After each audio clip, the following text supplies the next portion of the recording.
Thank you sir. మంత్రి గారు ఈ బిల్లుకు సంబంధించినటువంటి అంశంలో చాలా విషయాలు తెలియజేసినారు సార్.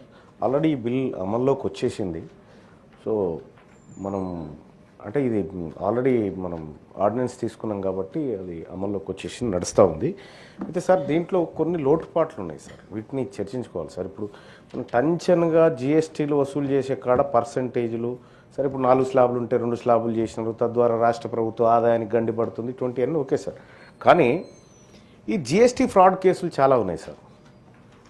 జిఎస్టీ ఫ్రాడ్ కేసులు సపోజ్ ఎట్లా ఉంటాయంటే సార్, వాటిని అరికట్టాలి సార్. ఫస్ట్ వాటిని అరికడితే సగం బాధ పోతుంది సార్. 2 కంపెనీలు పుట్టిస్తాడు ఆయనే, ఈ కంపెనీ నుంచి ఈ కంపెనీకి వస్తువులు అమ్మినట్టుగా చెప్తాడు. 18% జిఎస్టీ మళ్ళీ ప్రభుత్వం నుంచి మళ్ళీ వసూలు చేసుకుంటాడు సార్. ఇట్లా అనేకమైనటువంటి మోసాలు జరుగుతూ ఉన్నాయి సార్. నకిలీ ఆధార్ కార్డులు, నకిలీ ఓటర్ ఐడి కార్డులు పెట్టి కంపెనీలు సృష్టించి వే బిల్లులు అని చెప్పి రకరకాల జిఎస్టీ ఫ్రాడ్లు జరుగుతూ ఉన్నాయి సార్. ఇవి పెద్ద వ్యాపారస్తులు ఇవి చేస్తారు. కానీ చిన్న చిన్న వ్యాపారస్తుల పరిస్థితి ఏంటి సార్? మరి వాళ్ళకు సీఏలు పూర్తిగా అవగాహన ఉండదు, జిఎస్టీ మీద పెద్దగా అవగాహన అవి ఏమి ఉండేవి సార్. సో కాబట్టి చిన్న వ్యాపారాలను దృష్టిలో పెట్టుకొని కూడా కొన్ని చట్టాలు చేయాల్సినటువంటి అవసరం ఉంటుంది సార్. ఇప్పుడు 74A తీసుకొచ్చినారు సార్. ఇందులో 74A గతంలో 73, 74 ఉండేది సార్. 73 ఏమో నాన్ ఫ్రాడ్, 74 ఏమో ఫ్రాడ్ ఉండే. ఈ రెండింటిని కలిపి 74A తీసుకొచ్చినారు సార్. దీని ద్వారా సార్ కొంతవరకు వ్యాపారస్తులకు భద్రత అనేది కలుగుతుంది సార్, అది కాదని లేనిది.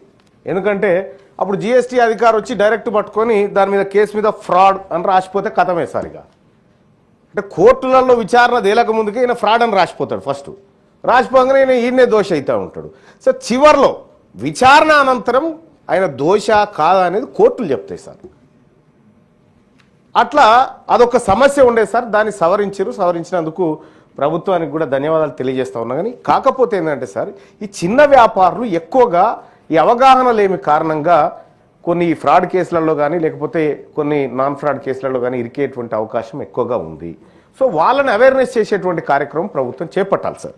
ఇక సార్ ఈ జిఎస్టీ కేసుల విషయం చూస్తే సార్ ఒకసారి మొత్తం సార్ భారతదేశంలో ఇప్పటికే 55,813 కేసులు ఇప్పుడు కోర్టులలో పెండింగ్ ఉన్నాయి సార్. ఇవన్నీ ఈ జిఎస్టీ ఏది ఎవేజన్ కేసులకు సంబంధించినటువంటి సార్.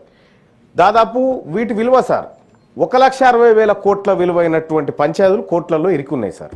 సో వాటిని తగ్గించడం కోసం ఇది కొంతవరకు ఉపయోగపడ్డప్పటికీ దీంట్లో చిన్న వ్యాపారస్తుల ప్రయోజనాలు ఉంటే బాగుండేది, వాళ్ళకు రక్షణ చట్టం ఉంటే బాగుండేది. ఇప్పుడు ఇనుప ముక్క దొంగతనం చేసిన ఆయనకు అదే కథ, లేకపోతే లారీ ఎత్తుకొని పోయిన ఆయనకు కూడా అదే కథ అవుతుంది ఇలా.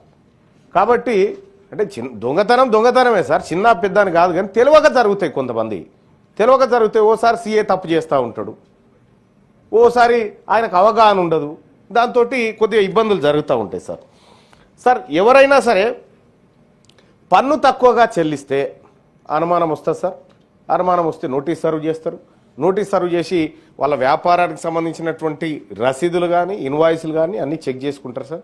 చెక్ చేసుకొని తద్వారా నాన్ ఫ్రాడ్ అంటే తెలియక ఫ్రాడ్ చేసిండు అనుకుంటే సాధారణమైనటువంటి శిక్షతో అయిపోతుంది సార్. తెలిసి ఫ్రాడ్ చేసినటువంటి వాళ్ళైతే ఎవరైతే ఉన్నారో సార్ దీని మీద ఇంకా కఠినంగా వ్యవహరించాల్సి ఉండే సార్. చాలా కఠినంగా వ్యవహరించాలి సార్ దీని మీద. ఎందుకంటే షెల్ కంపెనీలు పెట్టి అందులో వ్యాపారం ఉండదు, ఏముండదు సార్. వీడికేం వస్తువు వీడికి పోయినట్టుగా చూపిస్తూ ఉంటారు. దానికి మళ్ళా జియో ట్యాగింగ్ లేకపోతే ఇంకేదో అంటారు కదా సార్, ఈ ఖాళీ సెల్ ఫోన్ మాత్రమే వీడికి పోతుంది సార్, లారీ పోయినట్టు చూపిస్తూ ఉంటారు అక్కడ. అంటే ఇటువంటి చాలా జరుగుతూ ఉన్నాయి సార్. వీటిని అరికట్టాల్సినటువంటి అవసరం అయితే ఖచ్చితంగా ఉంది సార్. ఇంకా అవి కాకుండా సార్ ఈ ఇన్పుట్ ట్యాక్స్ క్రెడిట్ విషయంలో మాత్రం ఇటువంటి ఫేక్ కంపెనీల ద్వారా చేస్తూ ఉంటారు సార్. ఇక బోగస్ కంపెనీలు, అడ్డగోలుగా బోగస్ కంపెనీలు సార్. అందులో ఏం ట్రాన్సాక్షన్స్ ఉండయి, కేవలం ఓపెన్ చేస్తారు, ట్రాన్సాక్షన్ జరిగిన చాలా ఉన్నాయి సార్. ఉదాహరణలు గతంలో కూడా చూసినాం లేదు సార్. ఇక అలాగే సార్ కొంతమంది ఏం చేస్తారు సార్, కస్టమర్ నుంచి జిఎస్టీ వసూలు చేస్తారు సార్. ఇక ప్రభుత్వానికి గట్టుడు లేదు, దుకాణం షటర్ కింది గుంజి వెళ్ళిపోతారు సార్ కొంతమంది. అట్లా చాలా ఉన్నాయి. ఒక బట్టల షాప్లో సార్ వాస్తవానికి ఏం జరిగిందంటే ఇది మహబూబ్ నగర్లో ఒక బట్టల షాప్లోకి పోయి దాని మీద క్యూఆర్ కోడ్ ఉంటుంది సార్. క్యూఆర్ కోడ్ను పెట్టి ఏది మనం స్కాన్ చేస్తే ఆ ప్రోడక్ట్కి సంబంధించిన డీటెయిల్స్ రావాలి. కానీ అది వస్తలేదు సార్. వ్యవసాయ పనిముట్టుది వస్తూ ఉంది దాని మీద. అంటే దాన్ని ఏం చేస్తా ఉన్నాడు, బట్టలను వ్యవసాయ ఉత్పత్తుల కింద అమ్ముతా ఉన్నాడు, తక్కువ జిఎస్టీ ప్రభుత్వానికి చెల్లిస్తా ఉన్నాడు. చాలా విలువ. ఇటువంటి ఫ్రాడ్లు చాలా జరుగుతున్నాయి సార్. ఇప్పటికిప్పుడు సార్ ఇవాళ పొద్దున్నే gutka company lorry sir without GST తోటి ఇక్కడ నుంచి మహారాష్ట్ర ఆదిలాబాద్ దిక్కు పోతా ఉంది సార్. రోజు పోతుంది సార్ ఆ లారీ. రోజు పోతుంది, రోజు ఫోన్ చేస్తారు, సార్ బయలుదేరింది సార్ లారీ, మీరు పట్టుకోవాలి సార్ అంటాడు. నేను పోయా నా మీద లారీ ఎక్కిస్తాడు. నేను పోతే నేను అధికారులకు కూడా పిలిచి చెప్పిన నేను ఈ వ్యాపారస్తులు ఎట్లా మోసం చేస్తారనేది నేను జిఎస్టీ అధికారులను పిలిపించుకొని నేను క్లాస్ చెప్పించుకున్నా సార్. దీని మీద ఏంది ఇది, ఎట్లా మోసం చేస్తారు, ఫ్రాడింగ్ ఎట్లా జరుగుతుంది ఇవన్నీ చెప్పిన.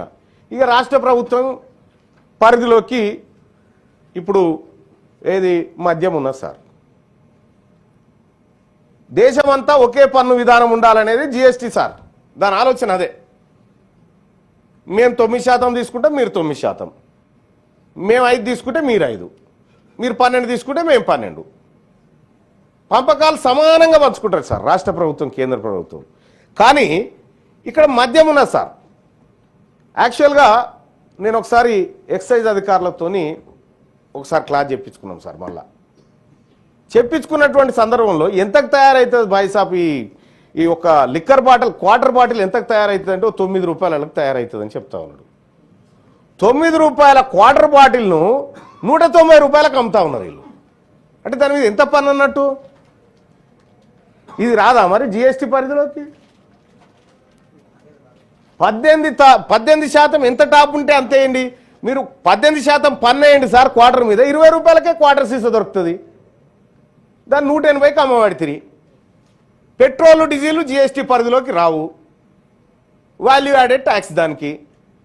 అంటే అంతర్జాతీయ మార్కెట్లో దాని ధరలు పెరిగినప్పుడల్లా ఇక్కడ మనం పన్నులు పెరుగుతూ ఉంటాయి అన్నట్టు. తెలంగాణ రాష్ట్రంలో మద్యం తర్వాత పెట్రోల్ డీజిల్ ఉత్పత్తుల మీద ఏది 10 రూపాయల లోపే. ఇంకా అంటే నేను జిఎస్టీ అంటా ఉన్నా. లేదు 9 రూపాయలకే తయారవుతుంది. దాని మీద 18% జిఎస్టీ వేసుకొని పోని. ఎంత టాప్ జిఎస్టీ ఎంత ఉంటే గంత వేసుకొని. ఈ కార్యక్రమం చేపడితే సర్కార్ అడ్డం పడుతుంది ఫస్ట్. ఎందుకంటే రెవెన్యూ అంతా దీని మీదనే ఉంది కాబట్టి నేను ఏమంటానంటే కొద్దిగా చూసి ఈ వ్యాటు పరిధిలో ఉన్నటువంటి వస్తువులను కూడా జిఎస్టీ పరిధిలోకి తేవాలి. అసలైనటువంటి 1,60,000 కోట్ల విలువైనటువంటి సంపద వివాదాలు కోర్టులో ఉన్నాయి సార్. ఈ ఫ్రాడ్ను అరికడితే, ఈ ఇన్పుట్ ట్యాక్స్ క్రెడిట్ ఏదైతే ఉందో ఇందులో జరుగుతున్న అక్రమాలను అరికడితే వసూళ్లు పర్ఫెక్ట్గా ఉంటాయి సార్. అలాగే ఇప్పుడు మద్యం తాగేటువంటి వాళ్ళు ఉన్నారు సార్, వాళ్ళకు మీరు ఒక సమాధానం చెప్తే బాగుంటుంది. మేము క్వార్టర్ సీసా మీద ఎంత ట్యాక్స్ వేస్తూ ఉన్నాము, 9 రూపాయలకు తయారయ్యేది 190 రూపాయలకు ఎందుకు అంతా ఉంది మీకు అనేది ఒకసారి ప్రభుత్వం ప్రజలకు కూడా చెప్తే వాళ్ళు కూడా చూడ ఎట్లా వాడుకోనో దాన్ని అట్లా వాడుకుంటారని సూచన సార్. శ్రీ సత్యం నెల్లికంటి.